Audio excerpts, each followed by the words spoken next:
Hola, ¿qué tal? ¿Cómo están? El cantante argentino Juan Manuel Vázquez presenta aquí en Francia su álbum La Faena, trabajo o faena colectiva, proyecto que reinterpreta la música popular del pasado vista desde la perspectiva del siglo XXI, un nuevo impulso a esfuerzos, luchas, resistencias y transgresiones del pasado.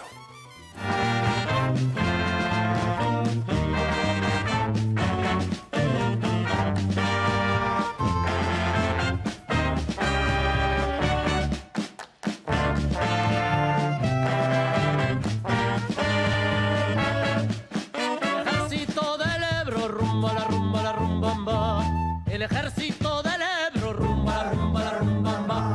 Una noche el río pasó, ay Carmela, ay Carmela. Una noche el río pasó, ay Carmela, ay Carmela. Y a las tropas invasoras, rumba, la rumba, la rumba. Y a las tropas invasoras, rumba, la rumba, la rumba. Buena paliza les dio, ay Carmela, ay Carmela. Y precisamente para hablarnos de este álbum y de su trayectoria como cantante, guitarrista y docente, Juan Manuel Vázquez ha sido tan amable de venir hasta nuestros estudios. Muy buenas tardes, Juan Manuel. Muy buenas tardes, muchas gracias, Jordi, por invitarme. No, gracias a ti por haber hecho el esfuerzo de venir de tan lejos hasta nosotros. Bueno, hasta 5 horas, 5 o 6 horas. No está mal de auto. Digamos ante todo que has nacido en Buenos Aires en 1984, donde vas a estudiar en el Conservatorio Manuel de Falla. Estudias guitarra, pero también canto con el maestro Garbis Adimanian, con el que adquieres la base de tu trabajo posterior. Pero cuéntanos, ¿es importante el trabajo de la voz antes de ponerse a cantar? Bueno, fue un poco el azar, porque nací en un barrio popular donde no tenía tantos accesos como... No había ni los docentes, ni tampoco si lo quería pagar, tampoco lo podía hacer. Entonces, un poco el azar en la búsqueda, me inscribí antes, hice un par de cosas, teatro, pero después decidí inscribirme en el conservatorio y encontré por azar también a Garbis, que realmente me dio una llave, una clé, como dicen los franceses, de la técnica vocal. Tienes una tesitura de tenor. Podrías haber hecho carrera en la ópera, ¿no? Él insistió a que lo hiciera, pero no lo sentía. Yo soy una persona muy curiosa, me gusta hacer muchas cosas y no me imaginaba pasar horas vocalizando y estudiando repertorio. Y en realidad tampoco sé si soy capaz de hacerlo. Entonces preferí seguir mi camino. Bueno, en Buenos Aires es inevitable caer bajo la influencia del tango, ¿no? Vas a empezar cantando tango. Sí, a raíz de un proyecto con un ballet, me invitan a un festival de tango en Chile, el Val para Tango, y es la primera vez profesionalmente que asisto a un festival y es en ese momento que veo que lo podía hacer, que era capaz de estar en la escena. En eso sí sentía que era capaz de hacerlo. ¿Qué representaba el tango para ti en aquel entonces, cuando eras tan joven? ¿Quizás era la música de los viejos ahí en Buenos Aires? No sé, yo tuve un acercamiento con el tango de una manera particular, como escuchando el Cuarteto Cedrón, escuchando Piazzolla, como toda la generación un poco más moderna. Después me encontré, justamente por Piazzolla encontré Goyeneche, que fue un encuentro que ellos hicieron, y Goyeneche, para mí Goyeneche representó una manera de cantar muy particular y que me tocó y eso, el barrio que canta, ¿no? Ese personaje que salía con su silla a la puerta a tomar sol y a cantar, y entonces ese personaje me tocó y yo me sentía identificado ahí. Cuéntanos, Juan Manuel, ¿cuándo empiezas a ser consciente de que la música, la poesía, la canción es un arma que moviliza espíritus si se canta correctamente? Yo creo que es de todas las cosas que me han tocado en la vida, es a partir de ahí que escuchando canciones y palabras y maneras de decir que descubro que podía hacer algo, que podía hacer algo con eso. No creo que pueda cambiar grandes cosas, pero sí que podía llegar a alguna sensibilidad, a despertar curiosidades. Y fue un poco la casualidad de sentir que la gente se sentía tocada por mi proyecto, mis ganas de cantar, y me lancé, me decidí. En el 2012 vas a realizar tu primera gira por Europa, formando parte del dúo Vázquez Mustillo, con quien vas a grabar tu primer disco, Encuentro en el Arrabal. ¿Vuestro encuentro con Mustillo fue en los arrabales de Buenos Aires? Fue en los bares, sí, de Buenos Aires, un guitarrista que tocaba en bares y justamente nos encontramos en un bar. Los Galapiat, la compañía que me invitó en Francia a hacer la primera presentación, nos invitaron juntos y vinimos y montamos un proyecto, un repertorio para esa época y vinimos por primera vez. ¿Qué es ese circo Galapiat que formaste parte? El Circo Galapiat, soy un asociado de la compañía, es una cooperativa hoy día. En ese momento era una asociación, hoy es una cooperativa, tiene su base en Bretaña, en el Tregor. Y con ellos hicimos también un espectáculo con Seb Armengol y Émilie Bonafous. Hicimos un espectáculo en 15 días, montamos un espectáculo, hicimos una creación para ese mismo festival. Y fue descubrir el chapiteau, la carpa, descubrir todas las especialidades de circo. Es una compañía que son egresados de la Escuela Nacional de Circo y de Francia tuve de primera mano descubrir el mundo circense en Francia. Cuéntanos, ¿qué imagen te formaste de Francia a través de ese circo?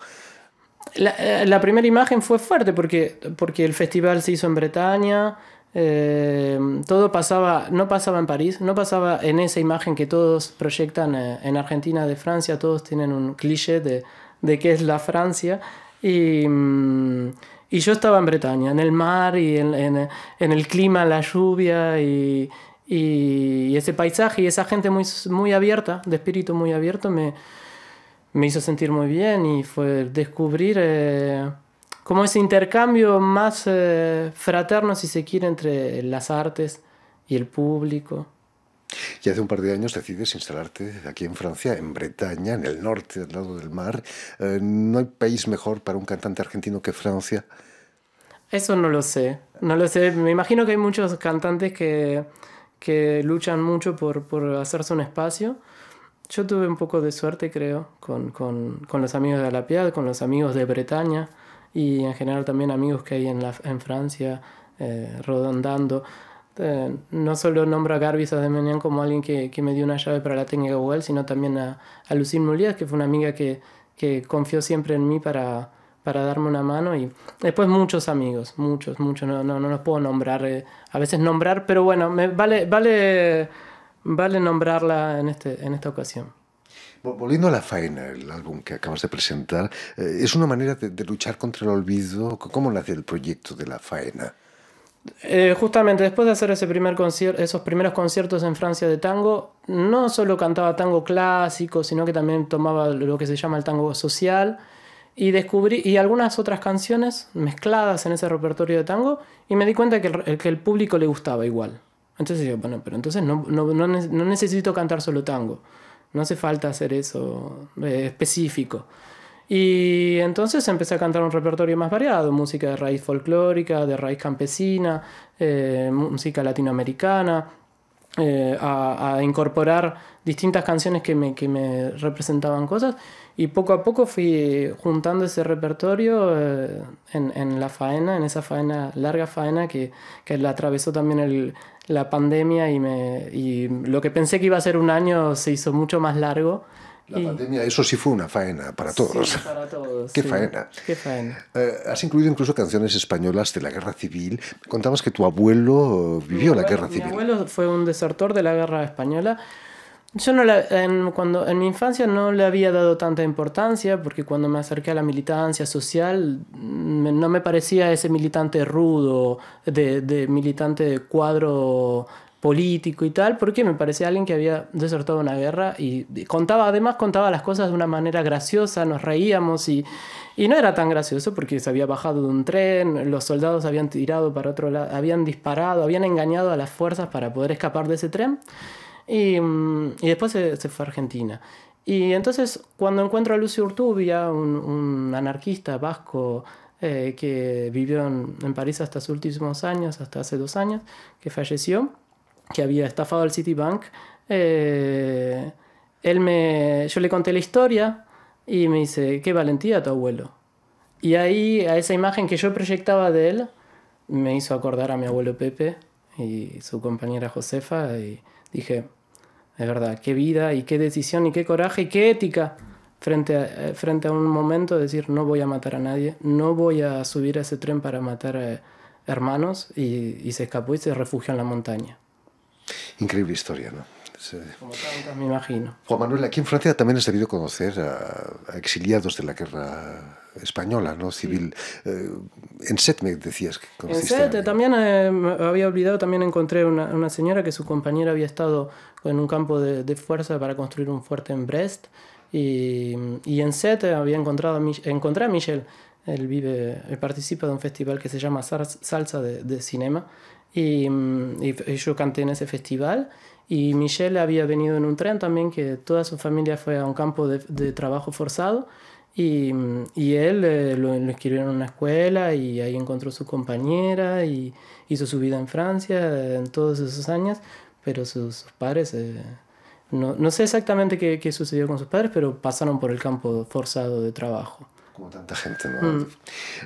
Una de las canciones del disco es Ejecución Pública. Evocas la memoria de Puig Antich, que fue el último, un anarquista catalán que fue el último ejecutado por la dictadura franquista. Es importante no olvidar esas cosas. Sí, por eso creo que cuando digo contra el olvido, contra un cierto olvido, porque no olvidamos lo que queremos.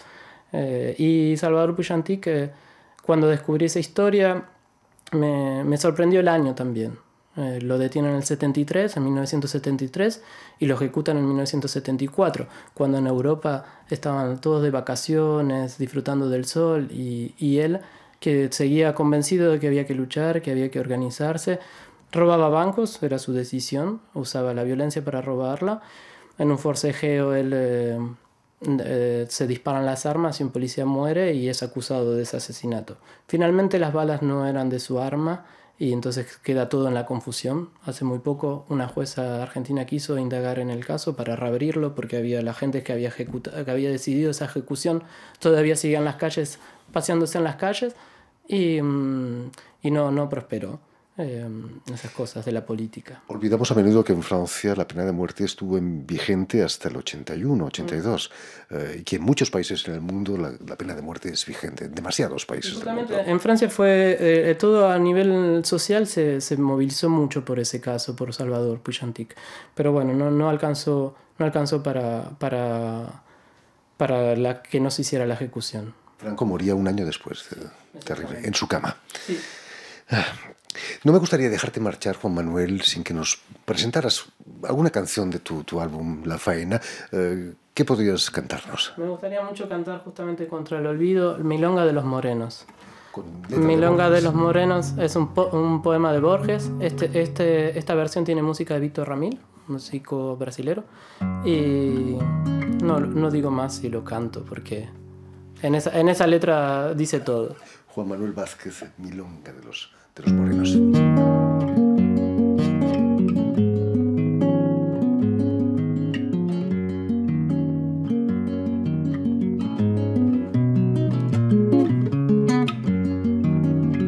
Alta la voz y animosa, como si cantara flor. Hoy caballeros le canto a la gente de color. Marfil negro lo llamaban los ingleses y holandeses, que allí los aquerenciaron al cabo de largos meses.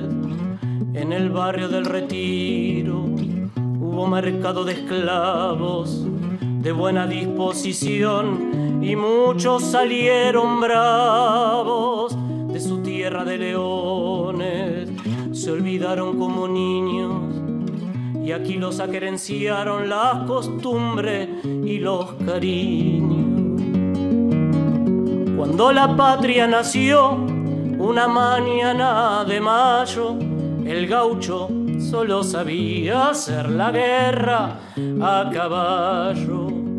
Alguien pensó que los negros no eran ni zurdos ni ajenos, y se formó el regimiento de pardos y de morenos, el sufrido regimiento que llevó el número 6 y del que dijo Akasubi, más bravo que gallo inglés. Y así fue que en la otra banda, esa morenada al grito de Soler atropelló a la carga en el cerrito. Martín Fierro mató a un negro y es como si hubiera matado a todos. Sé de uno que murió por la bandera. De tarde en tarde en el sur me mira un rostro moreno, trabajado por los años, a la vez triste y sereno. ¿A qué cielo de tambores y siestas largas se han ido? Se los ha llevado el tiempo que es el olvido.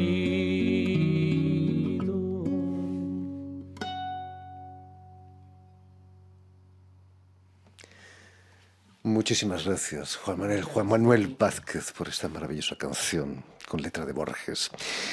Permíteme también que dé las gracias a Mathieu Leroy, a Vanessa Loaso también y a Julien Leng, quienes se han ocupado hoy de la realización del programa, y enviar también un saludo muy especial a nuestros telespectadores, porque también los tenemos, que nos siguen en toda América Latina, en Buenos Aires, por supuesto, gracias a la cadena Unión Continental Latinoamérica, UCL para los amigos, que emite desde Montevideo, ahí en Uruguay, no lejos de Buenos Aires. Quería decir también gracias y nombrar a Elena Pence, que hizo el grafismo, la ilustración. Que estamos viendo. Sí, y también a Susi Lefles, que lleva la agenda de mis conciertos, y quería nombrar a las dos que acompañan mi proyecto musical, humilde proyecto. Ahí queda dicho. Y a ustedes, muchísimas gracias por su atención y les damos cita para una nueva edición de El Invitado de Radio Francia Internacional.